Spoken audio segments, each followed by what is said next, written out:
Everybody, this is Mrs. H with First Chapter Friday, and this week I picked a book called Some Kind of a Happiness by Claire Legrand, and I love the cover. It has all these cool trees and like a secret forest looking type situation. Um, this book is interesting because this is about a young girl who's having some trouble with her family, and she has this place called Everwood that is a place she somewhat imagined based off of this forest that's behind her grandparents' house. And then she actually realizes that it's a real place and not just something that came from her imagination. So I think that's a really interesting premise, and I'd love to find out what happens. So I'm going to share our beginning with everyone, and we'll see how we like it. Okay. Here we go. Once there was a great sprawling forest called the Everwood. Magic lived there, and it lit up every tree and flower with impossible beauty. But even so, most people stayed far away from the Everwood, for it was said to hold many secrets, and not all of them kind. According to rumor, the Everwood was home to astonishing creatures and peculiar solitary people. Some were born in the Everwood, and some had wandered inside whether they meant to or not. No one in the Everwood got along, for they had no ruler to unite them, no neighborhoods or cities. They lived like wild things and kept to themselves, but they all loved the Everwood and its strangeness with their whole hearts.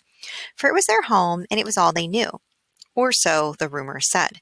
Most people were afraid to enter the Everwood, but some brave souls made the journey anyway. Adventurers, witches, explorers. They never returned.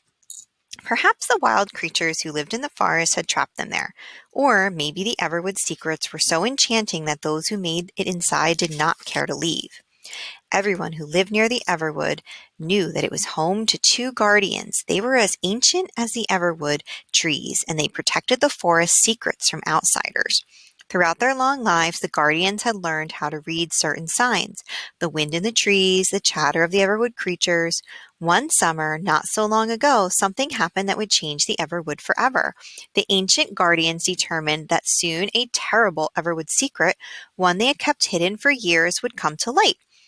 And if this happened, the guardians feared the Everwood would fall. They would no longer be able to protect their forest. Its secrets and treasures would be laid bare.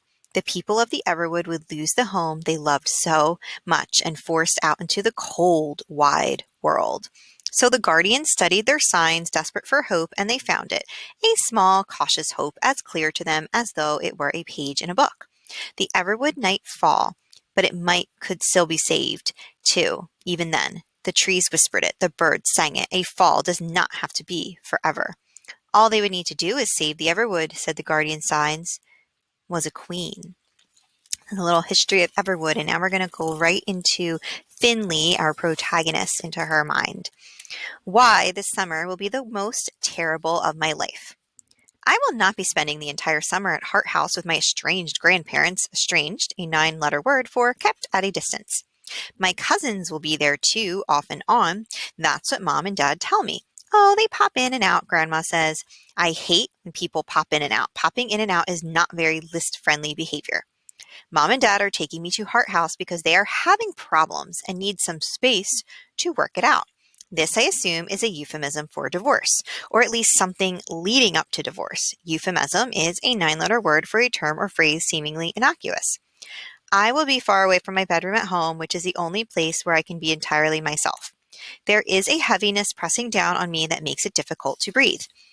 It's true, I am finding it difficult to breathe. A heavy feeling inside my chest squeezes and pulls. I rest my head against the car window and watch the world outside race by. Pale green prairie grass and wide blue sky. Old barns with peeling paint and lonely houses surrounded by cows instead of neighborhoods. I imagine I am running through the tall grass alongside the car. No, I am on a horse, a white horse with a tail like a banner. A horse from Everwood. Nothing is fast enough to touch us. Mom is obsessively switching radio stations. I think she probably has ADHD, which is a term I have learned from listening to kids at school. Mom has a hard time sitting still and is never satisfied with a radio station for longer than duration of one song. Her work as an interior decorator is perfect for her. It keeps her hands busy. Dad is talking about things that don't matter. I wonder if this summer will be hotter than last summer. What's a seven-letter word for side splitting? I'm not sure I can get behind the new tone of the station.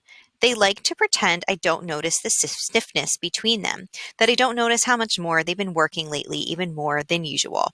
They like to pretend I don't notice things. It makes them feel better to lie to themselves and to me, which is kind of insulting. I may be a lot of things, but I'm not stupid. For example, I recognize how strange it is that I've never met my grandparents. I do know Mom's parents and her brother, though they live so far away that I hardly ever see them, and they might as well be strangers. But when I ask about Dad's parents, Grandma and Grandpa Hart, Mom and Dad fumble with their words, offering explanations that don't explain anything much. Well, Grandma and Grandpa are always so busy. It's a matter of scheduling. We're always so busy, your dad and I. You know that, Finley. I don't know, Finn, Dad often tells me. Your grandparents and I, we've never been close. Through my observation of the world, I have concluded it is not normal for a girl to be kept away from her grandparents, her aunts and uncles, her cousins, if they could hurt her. Testing myself, I inhale slowly. The heaviness inside me has faded. I can breathe again. I glance at the back of Dad's head at Mom's eyes in the rearview mirror. She must be nervous. She has never met Dad's family either. She is staring hard at the road, sitting perfectly straight, not paying attention to me. So she and Dad didn't notice a thing. Good. I am safe for now. I will not think about Hart House or how my cousins will stare at me, or about pretending it isn't weird to spend a summer with my grandparents after years of not knowing them. No, it isn't weird at all. I cannot keep thinking about these things. That is a recipe for disaster. I check the reflection of Mom's eyes. Still glaring at the road, Mom? Yes, good. I am safe. I flip past my pages of lists and to the portion of my notebook reserved for stories about the Everwood. I don't know what I will write about today. Perhaps about Everwood's evil cousin Forest, the Neverwood, and their terrible thousand-year war. Or maybe about the various Everwood witch clans and how people say you can tell them apart by the smell of their magic. Rhonda, my next door neighbor, and probably the closest thing I will ever have to a best friend, says I am a huge nerd. She's probably right. Given my father's love of crossword puzzles, his job as a lit professor at the university, and my preference for books over people, I've acquired an impressive vocabulary for an 11-year-old. But when my parents set me down to explain where I'd be going this summer and why, all the words seemed to fly right out of my head. I hope I can find them again soon.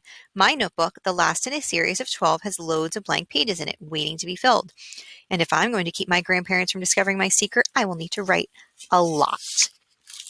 So we're going to pause there, and I hope that you enjoyed the beginning of this. I'm totally hooked already, and I would like to see what happens when Finley gets to her grandparents' house and what they're like and how they treat her. And I would like to know what happens with her stories at Everwood. So everyone have a fabulous Friday and enjoy, and I'll have another first chapter Friday soon.